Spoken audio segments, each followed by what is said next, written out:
안녕하세요. 고요담 채널에 와주셔서 감사합니다. 오늘도 저와 함께 평안한 밤 되시길 바랍니다. 그럼 바로 이야기 시작하겠습니다. 거북이와 토끼. 옛날 옛적 숲속의 동물들은 거북이와 토끼가 벌이는 재미있는 경주를 구경하러 모였습니다. 이 경주는 사실 다소 어이없게 느껴졌습니다. 왜냐하면 아무리 느린 거북이더라도 빠른 토끼를 이길 수 있다고 생각한 동물은 없었기 때문이죠. 그럼에도 불구하고 거북이는 자신만의 철학이 있었습니다. 천천히라도 멈추지 않고 꾸준히 간다면 결승선에 도달할 수 있을 거야. 그의 믿음은 확고했고 경주를 향한 그의 자세는 진지했습니다. 토끼는 경주 전부터 비웃기 시작했습니다. 거북아, 내가 네가 뛰는 속도로 걸어가도 널 쉽게 이길 텐데. 주위의 동물들도 토끼의 말에 웃음을 터뜨렸습니다. 그러나 거북이는 토끼의 조롱에 흔들리지 않고 담담히 대답했습니다. 그렇다면 경주를 시작해보자. 경주는 아침 일찍 시작되었습니다. 숲속의 길은 울퉁불퉁했고 여러 나무 뿌리와 바위가 있어 쉽지 않은 코스였지만 토끼는 이를 우습게 여기고 잽싸게 출발선에서 뛰쳐나갔습니다. 몇 걸음 만에 토끼는 거북이를 몇 배는 앞질러 버렸고 스스로에게 이렇게 말했죠. 이건 너무 쉬운 경주야. 거북이가 따라잡기엔 100년이 걸릴걸. 토끼는 한참을 달리다 보니 거북이가 아직도 출발선 근처에서 기어가고 있는 것이 보였습니다. 그는 웃음을 참지 못하며 중간에 멈춰 앉았습니다. 어차피 내가 이길 테니 잠깐 쉬어도 괜찮겠지. 거북이는 나를 따라잡으려면 하루 종일 기어야 할 테니까.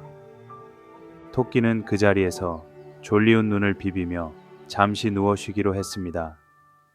그 사이 거북이는 묵묵히 걸음을 이어갔습니다. 비록 느렸지만 거북이는 단 한 번도 멈추지 않았습니다. 그의 발은 꾸준히 땅을 디뎠고 그의 눈은 오로지 결승선을 향해 있었습니다. 숲속의 다른 동물들이 조롱해도 거북이는 자신만의 속도로 꾸준히 나아갔습니다. 한 걸음, 한 걸음. 난 끝까지 갈 거야. 토끼가 깨어났을 때 이미 해는 중천에 떠 있었고 거북이는 결승선 가까이에 다다르고 있었습니다. 토끼는 순간 당황하며 일어섰습니다. 뭐라고? 거북이가 저기까지 갔다고? 그는 다급히 뛰기 시작했지만 이미 늦어버렸습니다.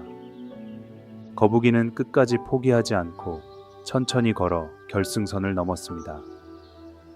결국 거북이가 승리자가 된 것이었죠. 그날 이후 숲속 동물들은 경주의 이야기를 오랫동안 기억하며 서로에게 전해주었습니다. 거북이와 토끼는 더 이상 경주를 하지 않았지만 동물들은 그날의 결과를 두고두고 이야기하며 잊지 않았습니다. 한여름 뜨겁게 내리쬐는 태양 아래 개미들은 부지런히 일을 하고 있었습니다. 이들은 작은 풀잎 조각, 떨어진 나무십, 곡식 알갱이 등을 차곡차곡 모아 자신의 굴로 옮기고 있었습니다. 개미들은 매일 똑같은 작업을 반복했지만 그들의 얼굴에는 피곤한 기색 대신 묵묵한 의지가 느껴졌습니다. 개미들의 지도자인 수개미는 높이 솟은 풀잎 위에 서서 동료들에게 격려의 말을 건넸습니다.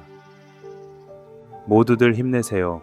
우리가 지금 열심히 일하지 않으면 다가올 겨울을 무사히 넘길 수 없습니다. 더운 날씨가 힘들더라도 참고 견디며 하루하루 준비를 해 나갑시다.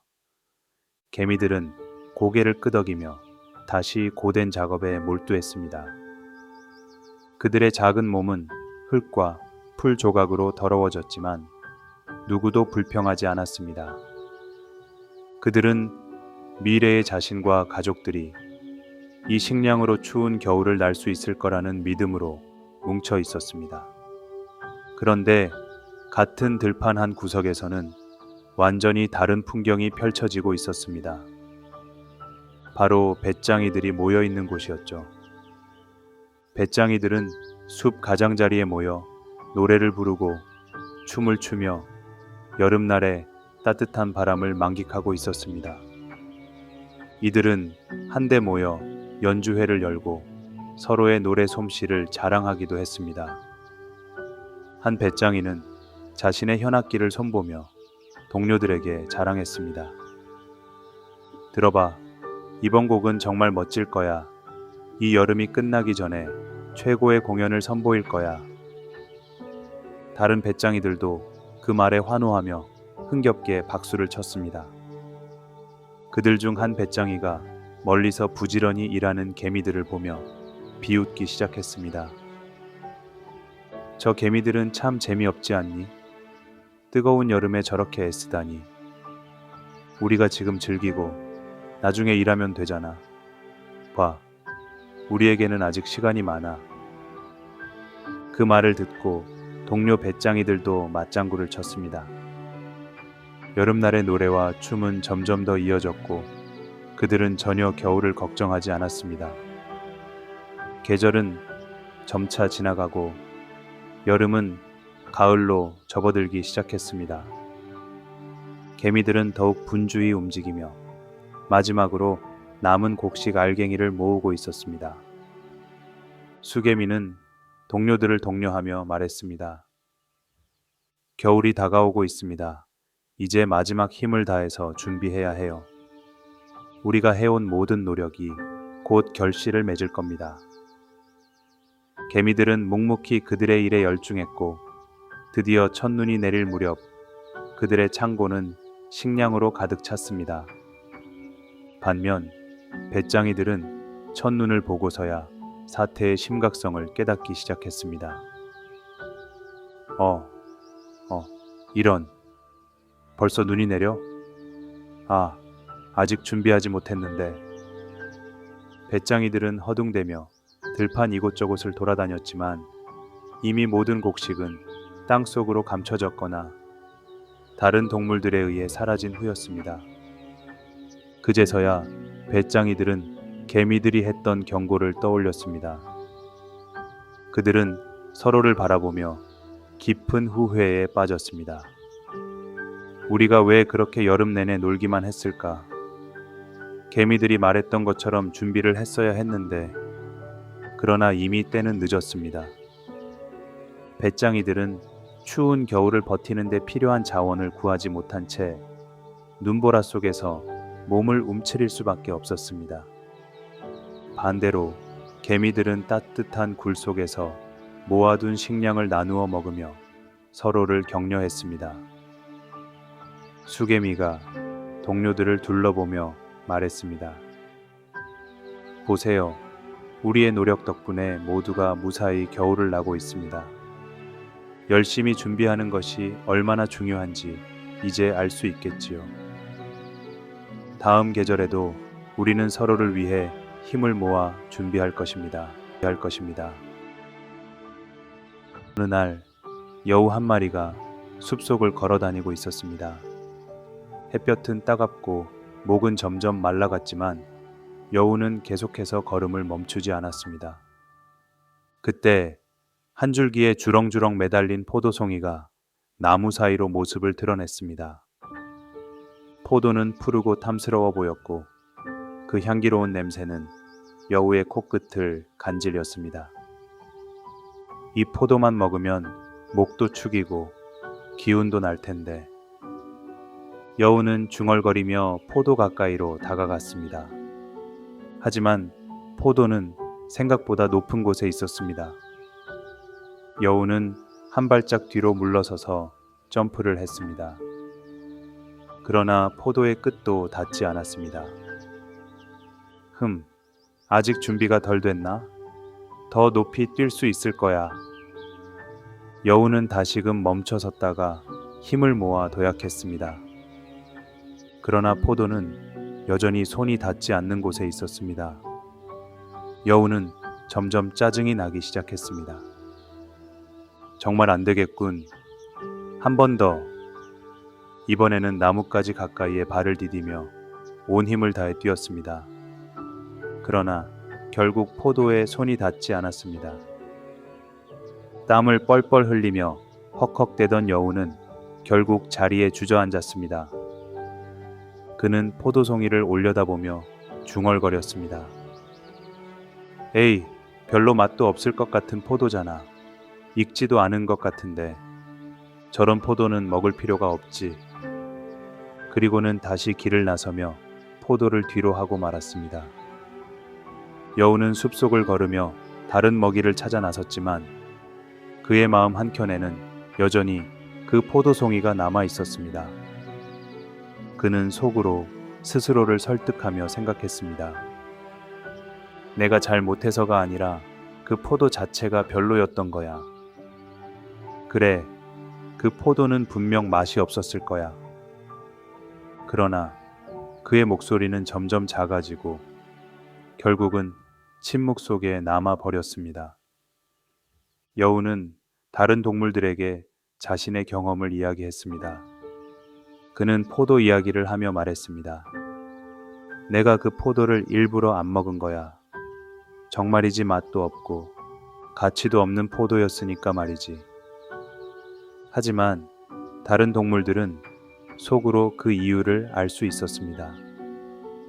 그들은 여우의 말을 들으면서도 은근히 웃음을 참았죠. 그날 이후로 여우는 포도를 떠올릴 때마다 기분이 묘해졌습니다. 그는 항상 이렇게 생각하려 애썼습니다. 포도는 내 것이 아니었으니까 굳이 손대지 않아도 괜찮은 거야. 하지만 그날의 경험은 여우에게도 숲속의 동물들에게도 오랫동안 기억으로 남았습니다. 비록 여우는 다른 먹이를 찾아 떠났지만 그 포도송이는 여전히 여우의 머릿속에서 지워지지 않았습니다.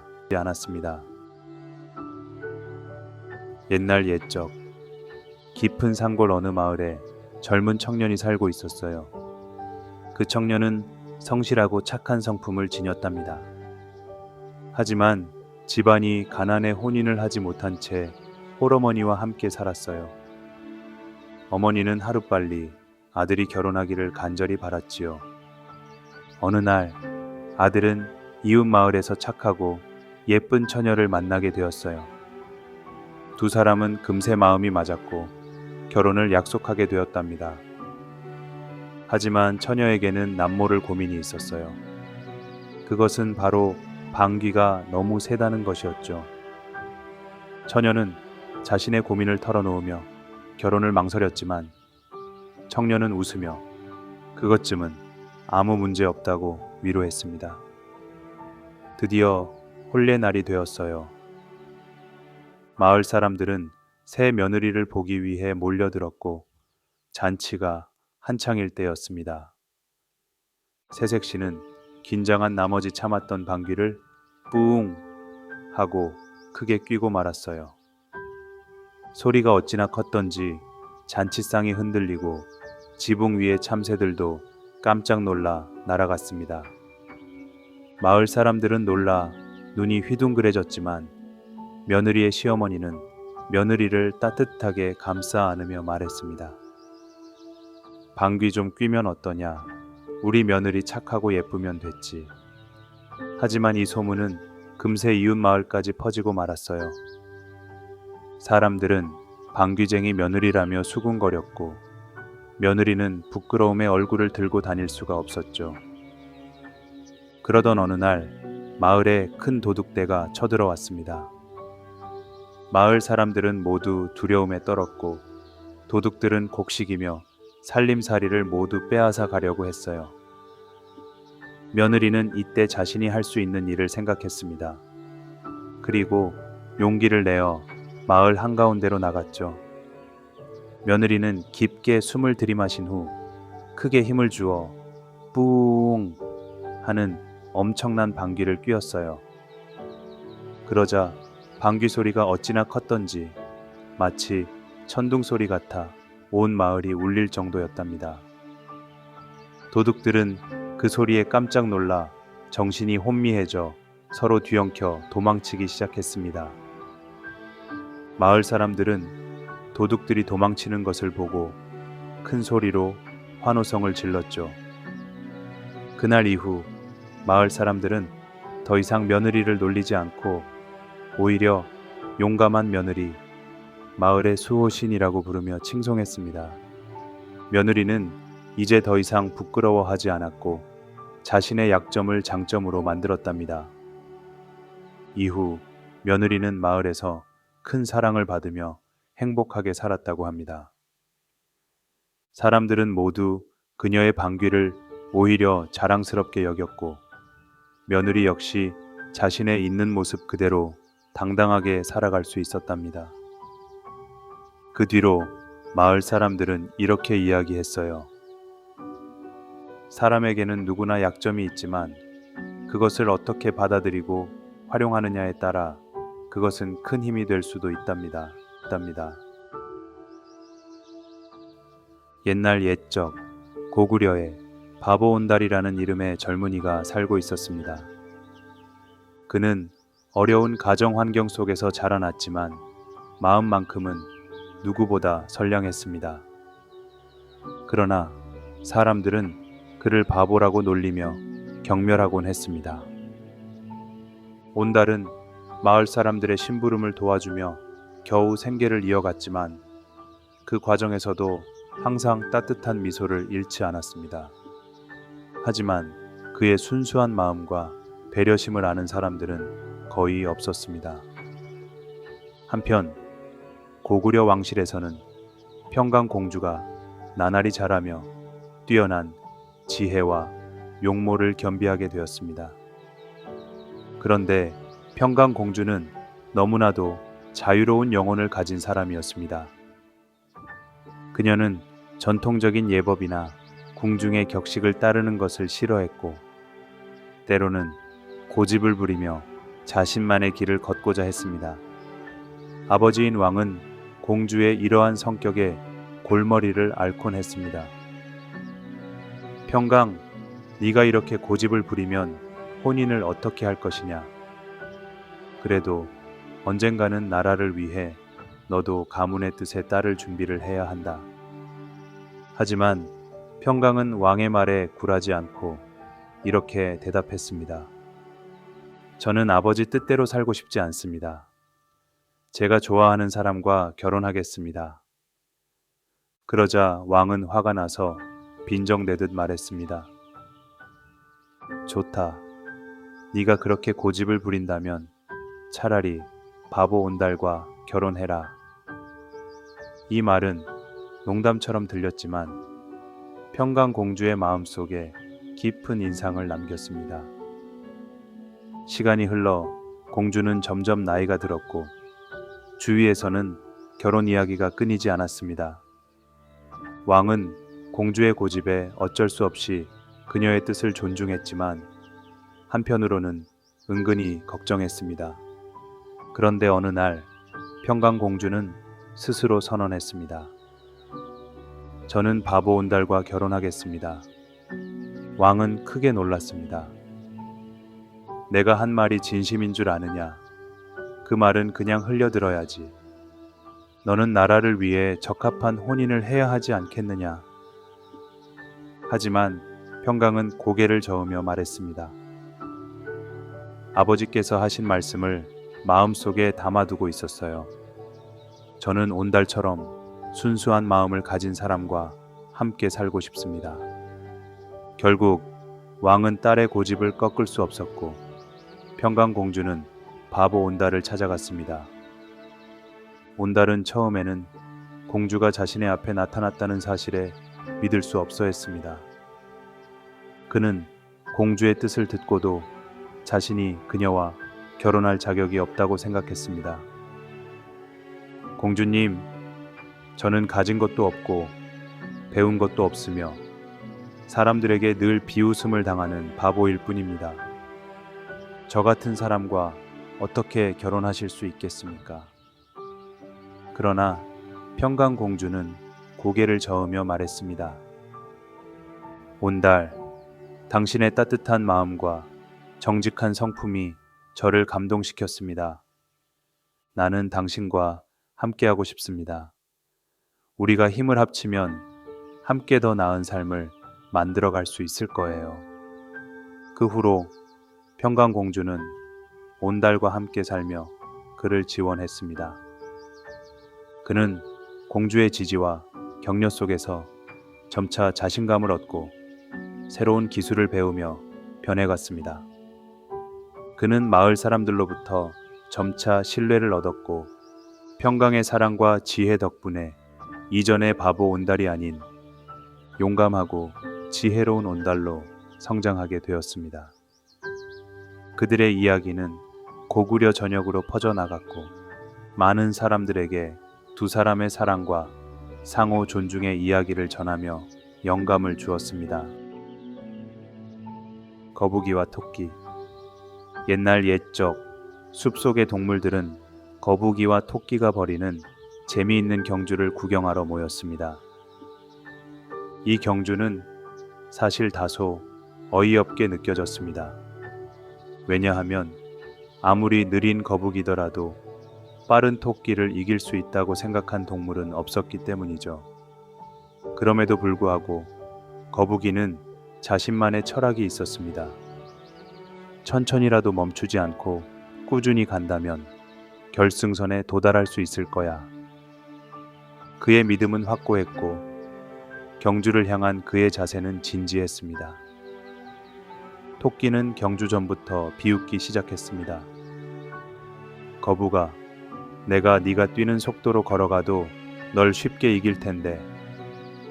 주위의 동물들도 토끼의 말에 웃음을 터뜨렸습니다. 그러나 거북이는 토끼의 조롱에 흔들리지 않고 담담히 대답했습니다. 그렇다면 경주를 시작해보자. 경주는 아침 일찍 시작되었습니다. 숲속의 길은 울퉁불퉁했고 여러 나무뿌리와 바위가 있어 쉽지 않은 코스였지만 토끼는 이를 우습게 여기고 잽싸게 출발선에서 뛰쳐나갔습니다. 몇 걸음 만에 토끼는 거북이를 몇 배는 앞질러 버렸고 스스로에게 이렇게 말했죠. 이건 너무 쉬운 경주야. 거북이가 따라잡기엔 100년이 걸릴걸. 토끼는 한참을 달리다 보니 거북이가 아직도 출발선 근처에서 기어가고 있는 것이 보였습니다. 그는 웃음을 참지 못하며 중간에 멈춰 앉았습니다. 어차피 내가 이길 테니 잠깐 쉬어도 괜찮겠지. 거북이는 나를 따라잡으려면 하루 종일 기어야 할 테니까. 토끼는 그 자리에서 졸리운 눈을 비비며 잠시 누워 쉬기로 했습니다. 그 사이 거북이는 묵묵히 걸음을 이어갔습니다. 비록 느렸지만 거북이는 단 한 번도 멈추지 않았습니다.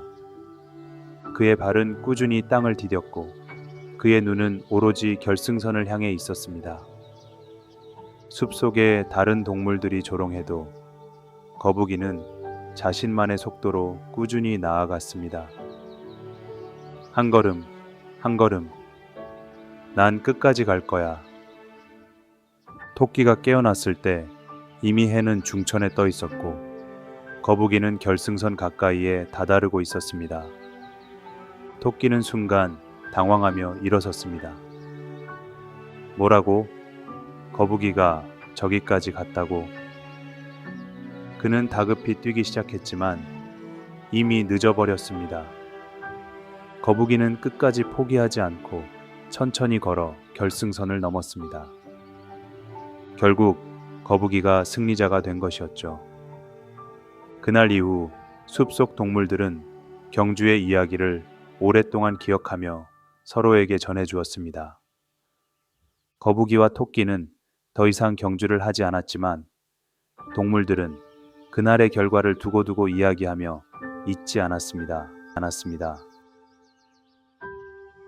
한여름 뜨겁게 내리쬐는 태양 아래 개미들은 부지런히 일을 하고 있었습니다. 이들은 작은 풀잎 조각, 떨어진 나무십, 곡식 알갱이 등을 차곡차곡 모아 자신의 굴로 옮기고 있었습니다. 개미들은 매일 똑같은 작업을 반복했지만 그들의 얼굴에는 피곤한 기색 대신 묵묵한 의지가 느껴졌습니다. 개미들의 지도자인 수개미는 높이 솟은 풀잎 위에 서서 동료들에게 격려의 말을 건넸습니다. 모두들 힘내세요. 우리가 지금 열심히 일하지 않으면 다가올 겨울을 무사히 넘길 수 없습니다. 더운 날씨가 힘들더라도 참고 견디며 하루하루 준비를 해 나갑시다. 개미들은 고개를 끄덕이며 다시 고된 작업에 몰두했습니다. 그들의 작은 몸은 흙과 풀 조각으로 더러워졌지만 누구도 불평하지 않았습니다. 그들은 미래의 자신과 가족들이 이 식량으로 추운 겨울을 날 수 있을 거라는 믿음으로 뭉쳐 있었습니다. 그런데 같은 들판 한 구석에서는 완전히 다른 풍경이 펼쳐지고 있었습니다. 바로 배짱이들이 모여 있는 곳이었죠. 배짱이들은 숲 가장자리에 모여 노래를 부르고 춤을 추며 여름날의 따뜻한 바람을 만끽하고 있었습니다. 이들은 한데 모여 연주회를 열고 서로의 노래 솜씨를 자랑하기도 했습니다. 한 배짱이는 자신의 현악기를 손보며 동료들에게 자랑했습니다. 들어봐, 이번 곡은 정말 멋질 거야. 이 여름이 끝나기 전에 최고의 공연을 선보일 거야. 다른 배짱이들도 그 말에 환호하며 흥겹게 박수를 쳤습니다. 그들 중 한 배짱이가 멀리서 부지런히 일하는 개미들을 보며 비웃기 시작했습니다. 저 개미들은 참 재미없지 않니? 뜨거운 여름에 저렇게 애쓰다니. 우리가 지금 즐기고 나중에 일하면 되잖아. 봐, 우리에게는 아직 시간이 많아. 그 말을 듣고 동료 배짱이들도 맞장구를 쳤습니다. 여름날의 노래와 춤은 점점 더 이어졌고 그들은 전혀 겨울을 걱정하지 않았습니다. 계절은 점차 지나가고 여름은 가을로 접어들기 시작했습니다. 개미들은 더욱 분주히 움직이며 마지막으로 남은 곡식 알갱이를 모으고 있었습니다. 수개미는 동료들을 독려하며 말했습니다. 겨울이 다가오고 있습니다. 이제 마지막 힘을 다해서 준비해야 해요. 우리가 해온 모든 노력이 곧 결실을 맺을 겁니다.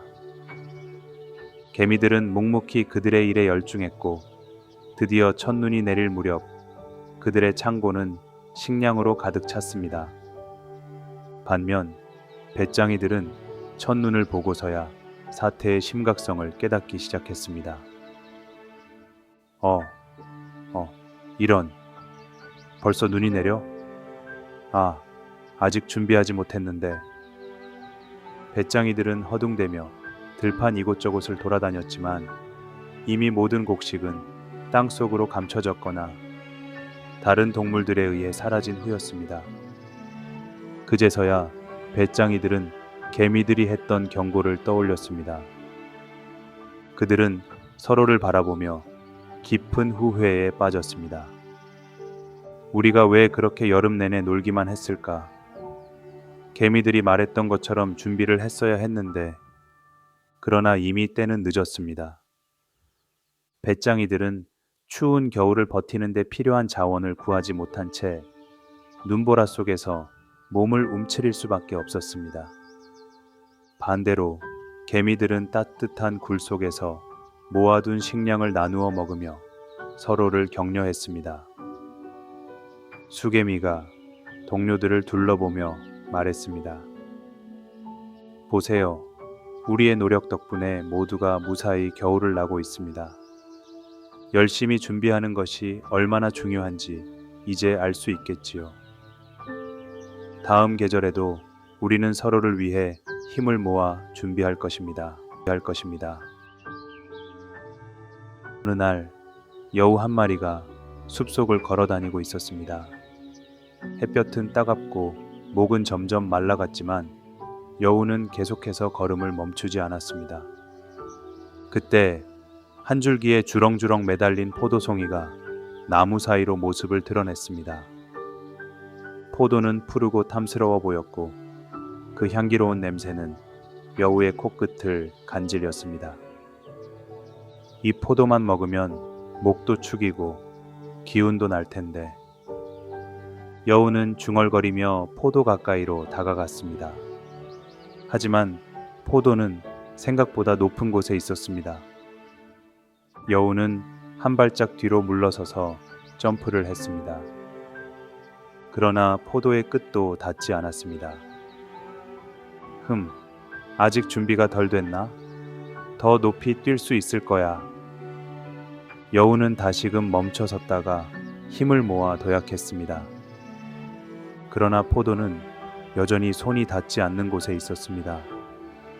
여우는 점점 짜증이 나기 시작했습니다. 정말 안 되겠군. 한 번 더. 이번에는 나뭇가지 가까이에 발을 디디며 온 힘을 다해 뛰었습니다. 그러나 결국 포도에 손이 닿지 않았습니다. 땀을 뻘뻘 흘리며 헉헉대던 여우는 결국 자리에 주저앉았습니다. 그는 포도송이를 올려다보며 중얼거렸습니다. 에이, 별로 맛도 없을 것 같은 포도잖아. 익지도 않은 것 같은데. 저런 포도는 먹을 필요가 없지. 그리고는 다시 길을 나서며 포도를 뒤로 하고 말았습니다. 여우는 숲속을 걸으며 다른 먹이를 찾아 나섰지만 그의 마음 한켠에는 여전히 그 포도송이가 남아 있었습니다. 그는 속으로 스스로를 설득하며 생각했습니다. 내가 잘 못해서가 아니라 그 포도 자체가 별로였던 거야. 그래, 그 포도는 분명 맛이 없었을 거야. 그러나 그의 목소리는 점점 작아지고 결국은 침묵 속에 남아 버렸습니다. 여우는 다른 동물들에게 자신의 경험을 이야기했습니다. 그는 포도 이야기를 하며 말했습니다. 내가 그 포도를 일부러 안 먹은 거야. 정말이지 맛도 없고 가치도 없는 포도였으니까 말이지. 하지만 다른 동물들은 속으로 그 이유를 알 수 있었습니다. 그들은 여우의 말을 들으면서도 은근히 웃음을 참았죠. 그날 이후로 여우는 포도를 떠올릴 때마다 기분이 묘해졌습니다. 그는 항상 이렇게 생각하려 애썼습니다. 포도는 내 것이 아니었으니까 굳이 손대지 않아도 괜찮은 거야. 하지만 그날의 경험은 여우에게도 숲속의 동물들에게도 오랫동안 기억으로 남았습니다. 비록 여우는 다른 먹이를 찾아 떠났지만 그 포도송이는 여전히 여우의 머릿속에서 지워지지 않았습니다. 옛날 옛적 깊은 산골 어느 마을에 젊은 청년이 살고 있었어요. 그 청년은 성실하고 착한 성품을 지녔답니다. 하지만 집안이 가난에 혼인을 하지 못한 채 홀어머니와 함께 살았어요. 어머니는 하루빨리 아들이 결혼하기를 간절히 바랐지요. 어느 날 아들은 이웃 마을에서 착하고 예쁜 처녀를 만나게 되었어요. 두 사람은 금세 마음이 맞았고 결혼을 약속하게 되었답니다. 하지만 처녀에게는 남모를 고민이 있었어요. 그것은 바로 방귀가 너무 세다는 것이었죠. 처녀는 자신의 고민을 털어놓으며 결혼을 망설였지만 청년은 웃으며 그것쯤은 아무 문제 없다고 위로했습니다. 드디어 혼례 날이 되었어요.